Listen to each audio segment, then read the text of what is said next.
Hi everyone, Maxine here with Tink and I Treasures. I have a product share today. I just got this kit. I got it from Amazon. And it is Watercolor Brush Pens, 54 pen set. It was very reasonable in price. I will see if I can link it in the description below. I'm learning how to do all that kind of thing, so we'll see, but I'll give it a try. Anyway, so I wanted to show this because, you know, it's interesting, and so we'll see. Let's get into it. Okay, so it has a really nice hard container, so that's nice if you wanted to keep it in that. Anyway, so here are the colors. Aren't they pretty? Some of them are just really outstanding. So there's a good variety of colors, and it comes with a pad of watercolor paper, which is great. And it also comes with I think 4 brushes.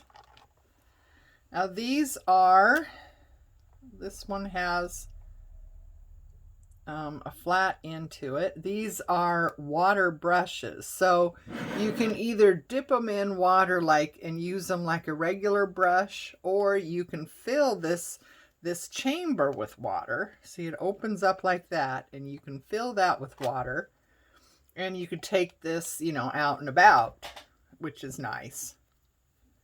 So either way, you know, at your table, at your desk, or out in the field, you have water. So this one has a really nice round with a point. They don't say what size they are, which would be nice, but this one is also a nice round with a nice point, a little bit larger size. This one is probably, I don't know, I would think maybe a 4. This one, perhaps a 6. I'm just kind of guessing based on, you know, my regular watercolor brushes. And this one is, oh, another round point. That looks like the same size. So I don't know, either another 6 or, let's see here. How about if we do this? Okay, this is a 6. And this, you probably can't see it too well. Yeah, I would say that's probably about a 6, huh? Let's see, let's see, what's this one? That's a 12. That's not going to help us. I don't know if I have an 8. That's a 10. Yeah, so I don't know. That could be a 6 or an 8. I'm not sure. Anyway, so yeah, it comes with 4 of those. These, now, I did open this earlier, and I had to rearrange the colors. They weren't quite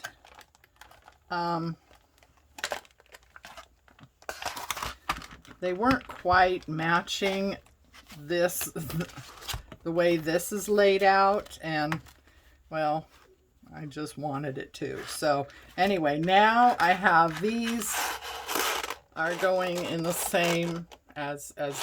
They're following along, and then the next row, and then the final row down here to the black is right here. Okay, so those are quite fun. There are tutorials on YouTube for this product specifically. So that's great to check out. You can watch some of the videos and get a feel for, you know, do some practicing. They give you this nice pad. Now they do say in the videos that, you know, make sure and use this paper with these blah blah blah. But this is 300 GSM cold pressed watercolor paper. So, you know, I don't think it has to be their brand specifically. I mean, that would be bad, right? if it did. So we're just going to go through one of these practice things together. Now, I don't know, I still don't know if you can see that or not. But I went over, they do have these on here, the practice items. But this is so light, I can barely see it, so I didn't think you would be able to see it either. So I just went over the basic shape and retraced it. And let's see. So I want one of these to be able to use. Put that there. And colors.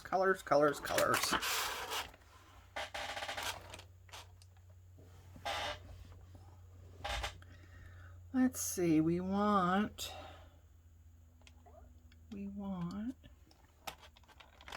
red, orange, and I'm gonna go with marigold.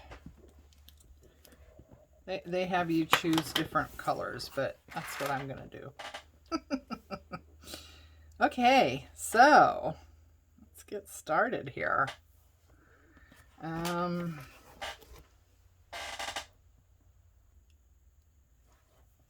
Okay, so we're going to start with the red.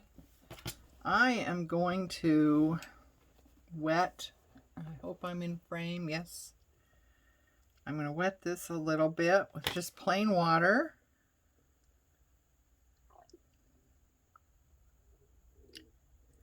And basically I'm doing that so I don't get any hard lines. I mean, I'm using my watercolor experience and putting it towards these pens. Now, whether that watercolor experience and these pens are going to play well, that remains to be seen. Maybe traditional watercolor methods may or may not work with these, so we'll just see.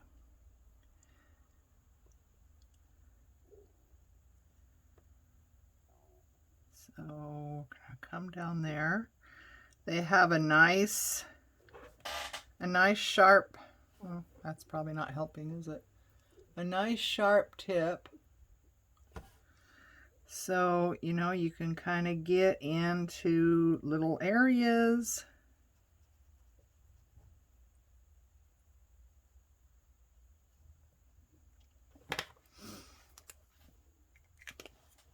Let's go with the next color and just kind of start from there and kind of blend in. Okay, go down there like that. And the last color, lighter color, I'm going to go in. I don't know what these, I think this is Bird of Paradise. Is that what these plants are called? Flowers? I'm not sure.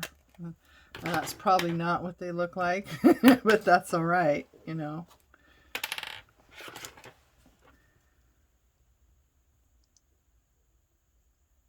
When it comes to art, it's your interpretation of something. It's your impression of something.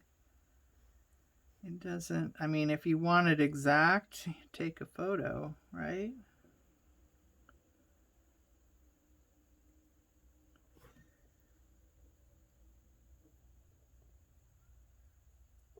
So, yeah. I make sure and rinse this off each time. Otherwise, you're going to have probably permanent staining, I would imagine. I don't know. Okay. So, this next one, I'm not going to wet it first. And let's see what happens. So, this one, I'm not going to wet first. Ooh, I have a shadow, don't I? Oh boy. It's, I'm having problems with my lighting. I know I told you guys that. I have to figure out something.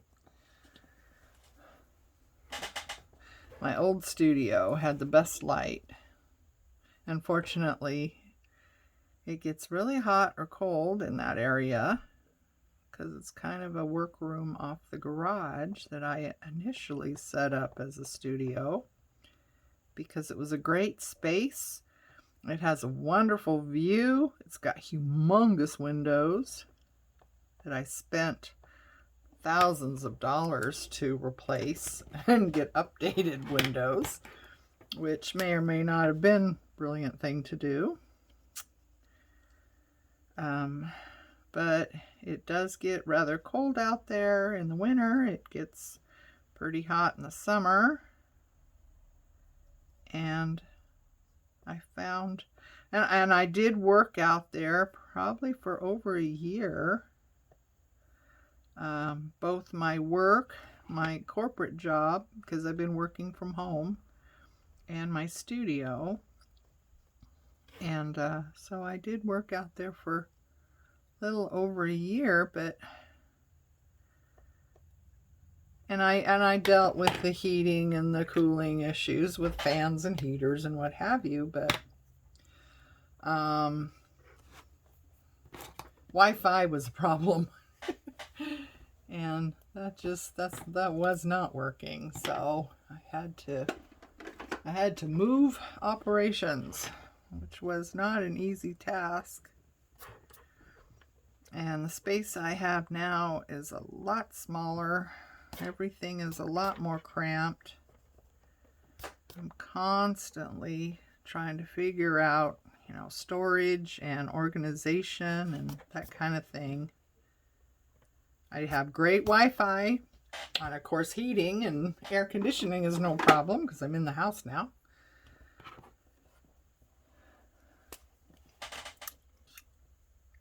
But the light, I don't have the light in the window like I had, so anyway, let's take this one. So this one I'm also doing dry. So this is dry on dry, or wet on dry.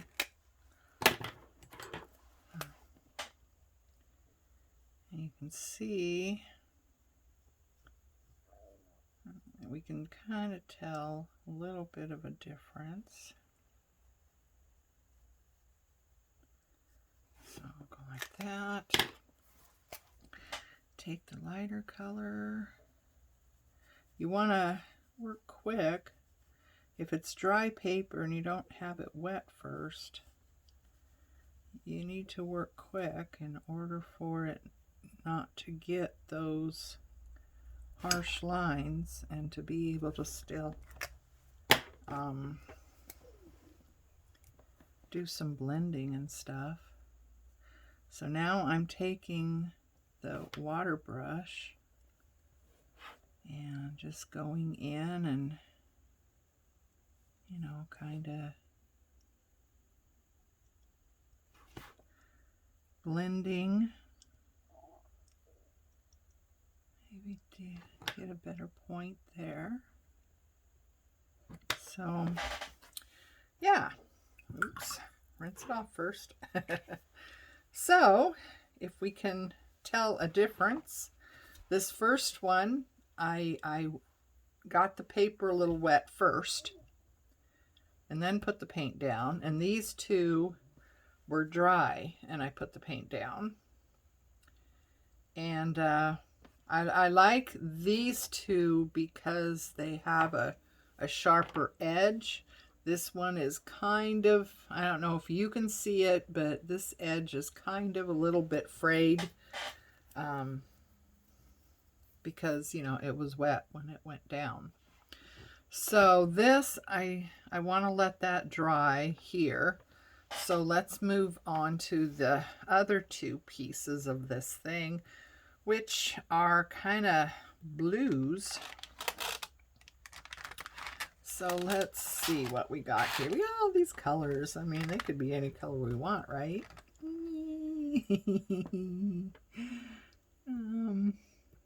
Let's see. We got Egyptian blue.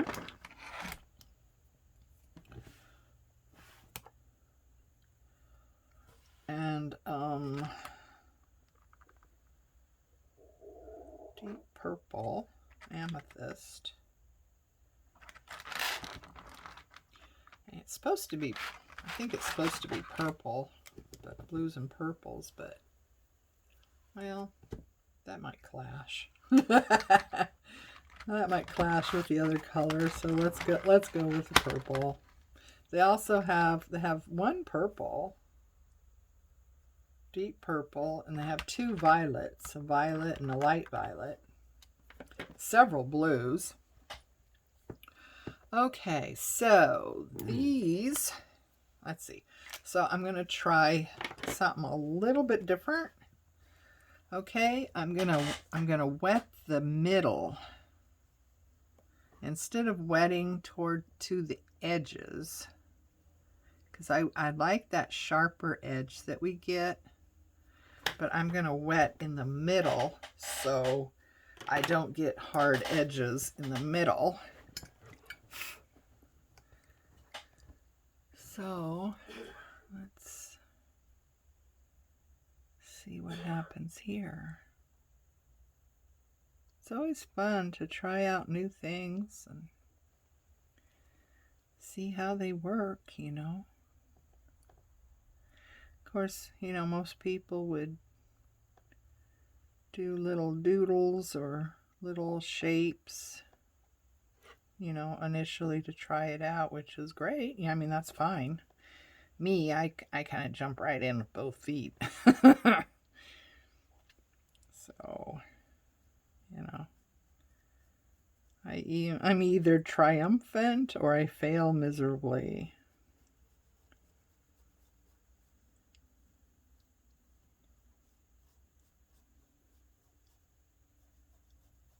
I got too much water in there, maybe. Let's go in with the purple. Or, yeah, deep purple. That's what we picked. Ooh, isn't that pretty, though? The colors are really pretty.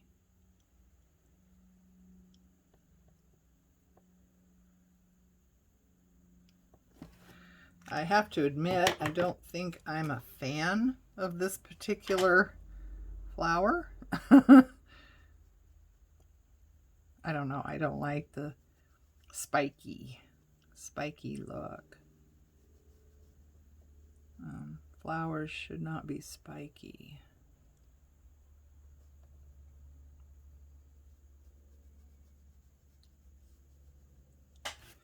I don't know. These don't grow here in the Pacific Northwest. That's for dang sure. Probably Hawaii or something like that, I would imagine, huh? See, look at, they blend really nicely.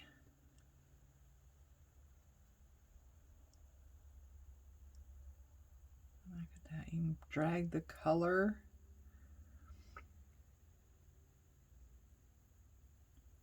Getting kind of a nice effect going there. There. What do you think? I like that one. Okay, now the next one, it's also in the blue family.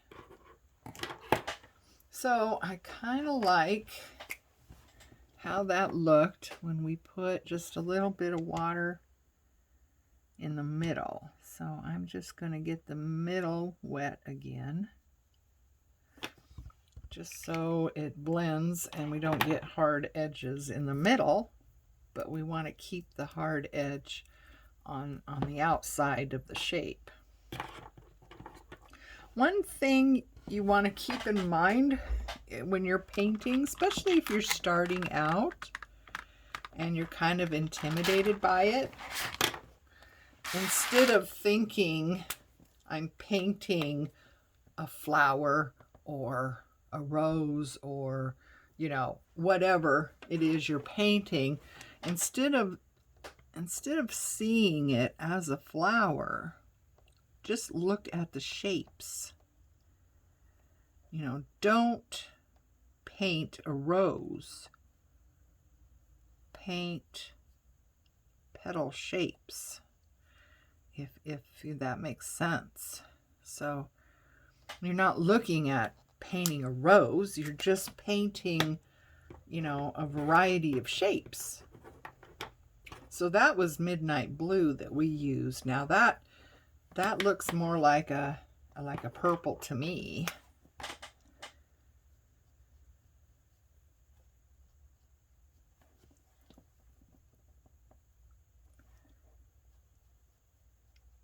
Okay.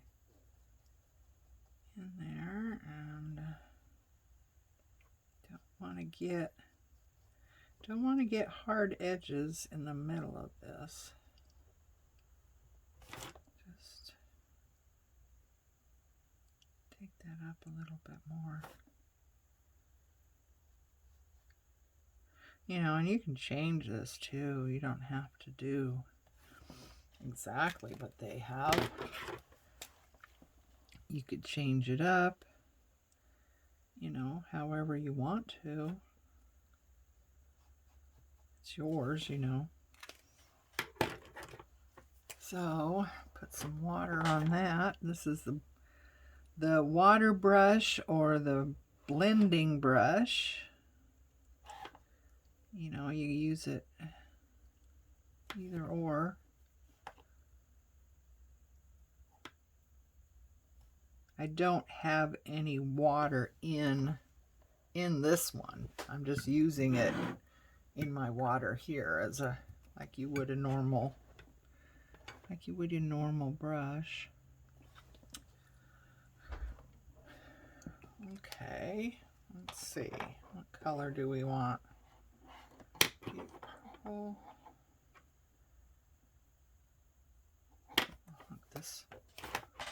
This color, I think we'll go down here for this stem thing. I don't know what it is.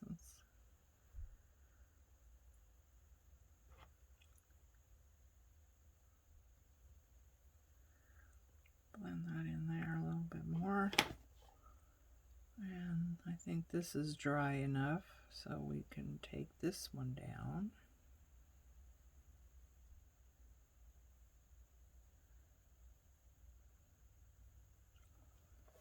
There we go. And this one is dry enough now. I think we could probably do that one. Again, I kind of like getting the inside a little bit wet. So we'll do that first. And then, let's see, we got red, let's see, vermilion.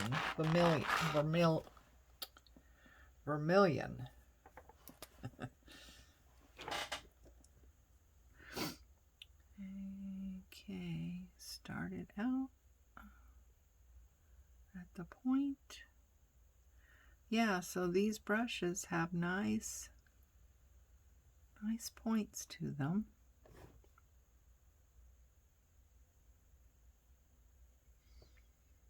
so you get a nice effect. Now I'm going to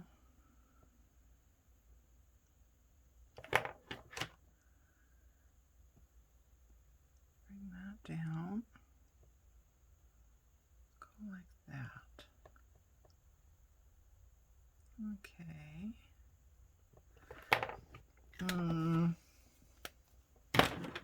Take the marigold and blend that out to the base there.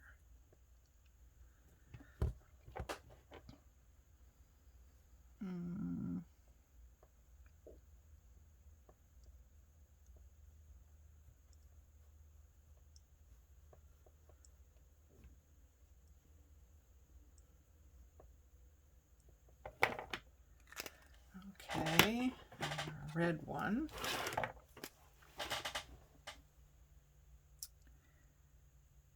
So, there we go. Maybe we need a little bit darker red there, huh?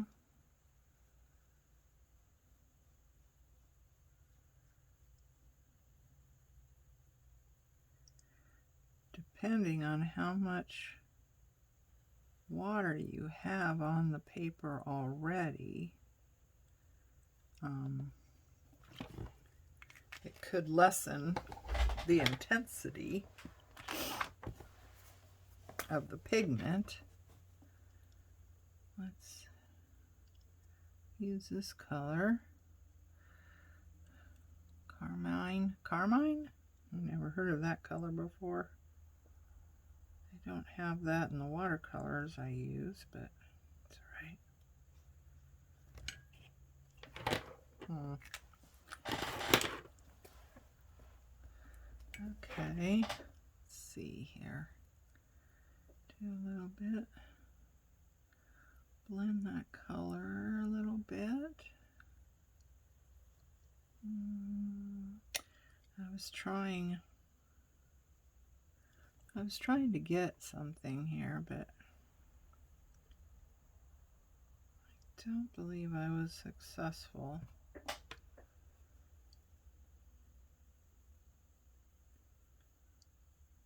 Okay, I kind of ruined my line there, didn't I? Ugh. And take your time with these. Don't be in too much of a rush.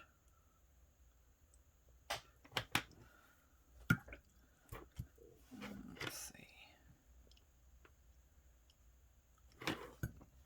I would imagine you can use watercolor, you know, watercolor brushes with this as well. Let me pick one I have here. So I want to clean that up a little bit.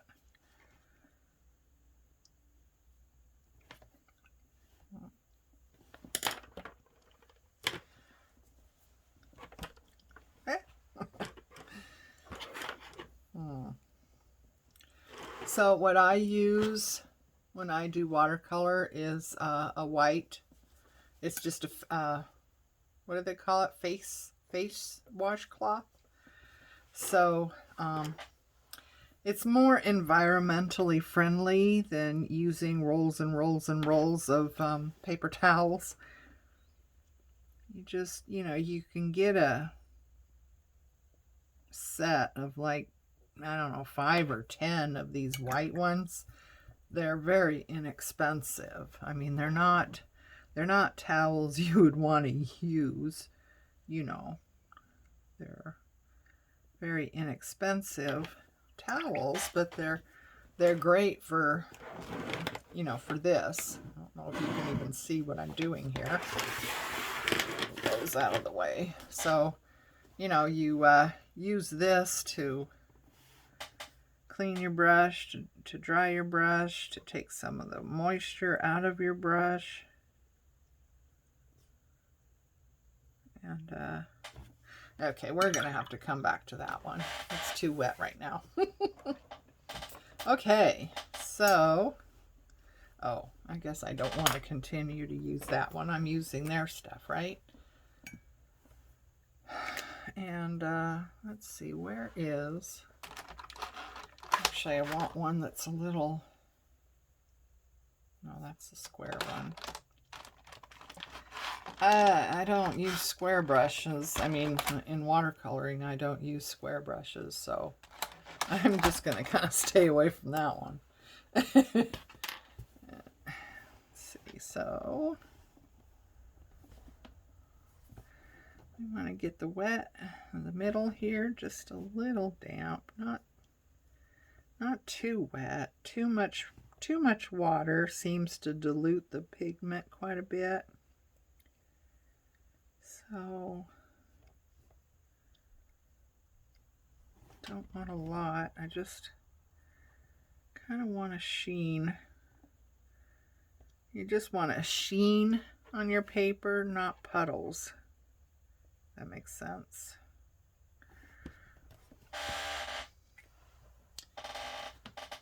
This one has the water in it. Where's the one that doesn't? Let's see. Oh, that's that square one again. I keep picking up the square one. Ah, there it is. Okay, this one's dry. It doesn't have any water in the tube, but that has the bigger brush on it. Okay, so this one we want blue, and we want a green. Let's see, bottle green. They got a lot of greens. They got Persian green, green, emerald, fluorescent, grass, yellow green, and then this one is bottle green. There's several blues. You also have a blue gray, a gray, and a black, dark brown, olive, pear yellow. You got khaki. There's a sienna, a ginger, and a hickory. So yeah, there is a lot of, well, it's 54, isn't it? So yeah, you do have a lot of colors. Sorry that my circuit is in the way. Is that? I guess you can see that a little bit here. Okay, so what are we doing? We don't want that one. I need to look at my chart before I start putting things away, because I want to get things back the way they were.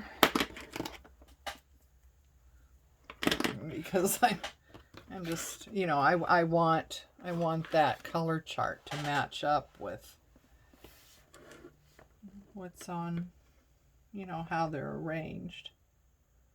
I don't suppose it's real important, but okay, so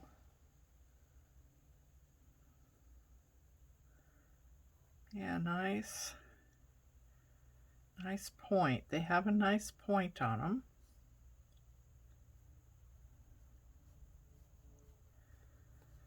They have good pigment. Lots of pretty colors. Well, I'll tell you, like I said, I know it was relatively affordable, this set.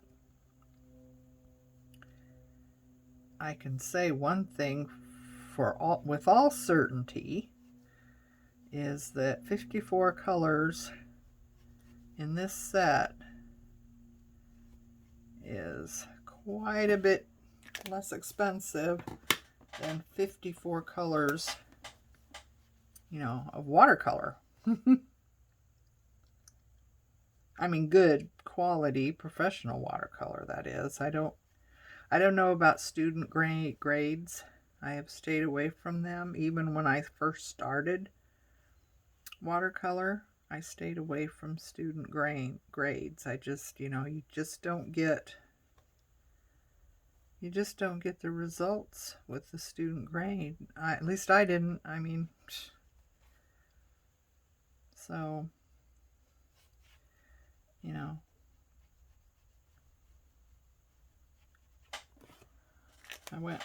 don't know, I think I went to some class or something where the instructor was supplying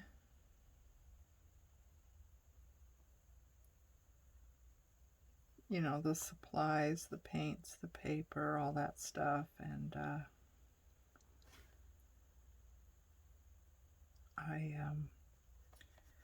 I was just kind of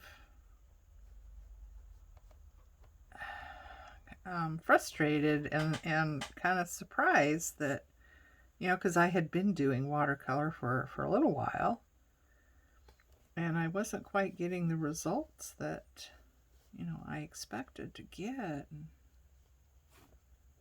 so I asked, what kind of paints are we using? What watercolors are we using? And she said it was Winsor Newton, but it was Cotman. Well, I know Cotman is the student grade of Winsor Newton. So after that, I just kind of stayed away from any watercolors that are student grade. I don't even think students should be using them. I mean, maybe small children messing about, but students, as far as students that are taking watercolor class or something like that, they shouldn't be using those.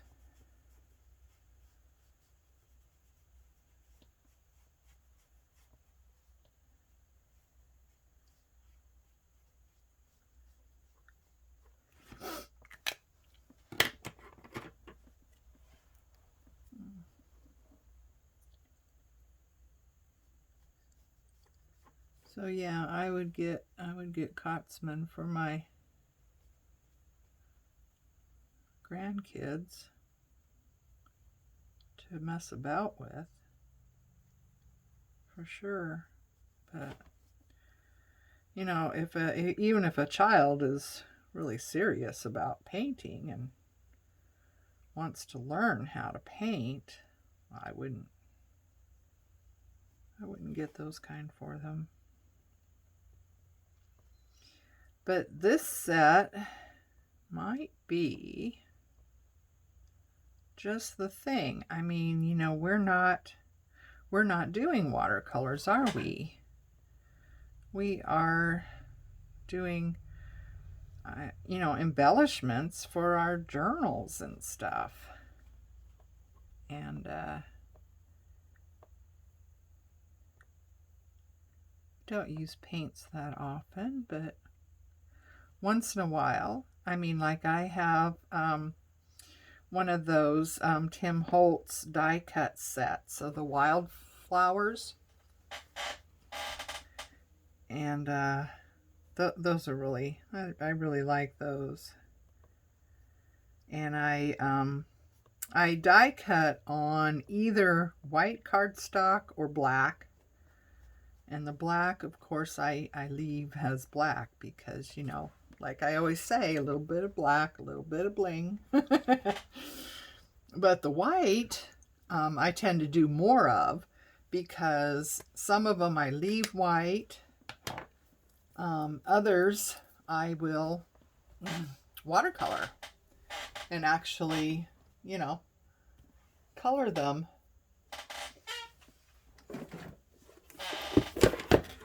Let's see here. Here's one right off the bat. There's one that I ran through the die cutter, and then I just dabbed some watercolor on it and gave it some color. So some of them I do that, some of them I just leave white like that. The black ones I've used. I'll tell you that right now. I've used the black ones. Here's another one where I just laid some color on there, and so that's fun. Yeah, the black ones I tend to use up right away because I don't know, there's just something about the, silhouette in black like that. It's nice. So, look at how we did, what did we do? Bottle green down here, and then we went into blue, midnight blue, and then we went into a purple, and then, let's see, what was that blue? I think that was just blue. Egyptian blue. No, Egyptian blue is this lighter one up here. So, get that a little bit better, a little bit more. And come in here with the blender. Gets a little bit of water. Kind of blend that out. You want to blend it out so you don't have that hard edge, because if you don't do anything, it would dry like that and you'd have that hard edge, which is not, I don't believe that's something you want, especially on a, I don't know, some flowers maybe you'd want a hard edge. Trying to clean up this thing that I kind of messed up.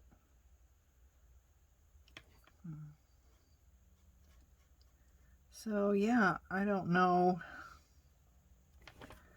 how long these will last. How much pigment is actually in them. But I think there's plenty for, like I said, the little things that we do for our journals, embellishing things, or, coloring a die like I was showing you. Stuff like that. I'm sure these are going to last for a good long time doing things like that. I mean, I don't think they'd last very long if you're going to do a landscape, but little embellishments here and there and what have you. I think this is a great alternative, especially, watercolors have gotten very expensive. I was going to, replenish some of the watercolors I have because I'm trying to get back into it again. I don't know, in my last video I said I'm kind of working on an idea anyway for a digital kit that is a floral digital kit, but all the florals are actual watercolors. Nothing's going to be computer generated. And none of my digital kits that I have right now on my Etsy shop, none of them are digitally or computerized, because I don't know how. So yeah, I'm kind of working on doing a digital kit that's all watercolor florals, and we'll see how well that turns out. Some of my, when I was watercoloring, some of my paintings, really came out great, and others not so good. I think more paintings ended up in the garbage than it turned out. But yeah, so what do you think?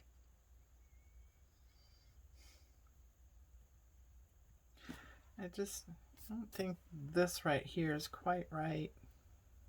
I think it comes more to a point, but when I tried to redraw what they had, I just couldn't see. Like I said, some of the lines are very difficult to see, so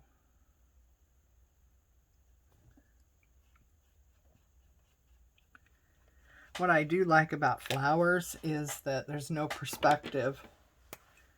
which is not, perspective is not my friend. I've always had a hard time. I know I understand perspective. I've gone to classes that, that's all they talked about was perspective and doing perspective and stuff. I understand it.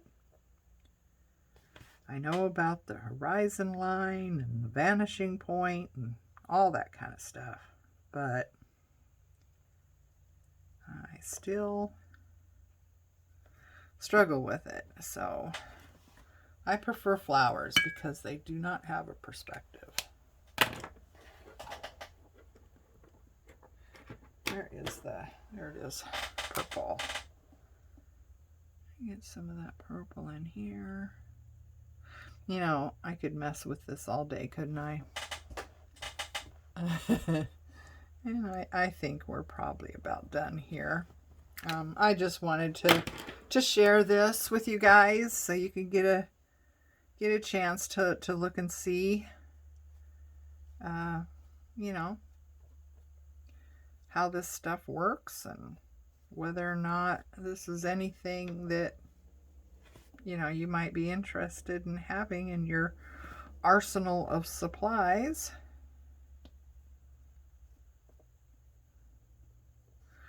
Like I said, it's a little bit more reasonable than going out and buying, watercolor paints or things like that if you don't already have it. So anyway, there's our little show and tell. I hope you enjoyed it. Please like and subscribe if you haven't, and join me on our journey of junk journals.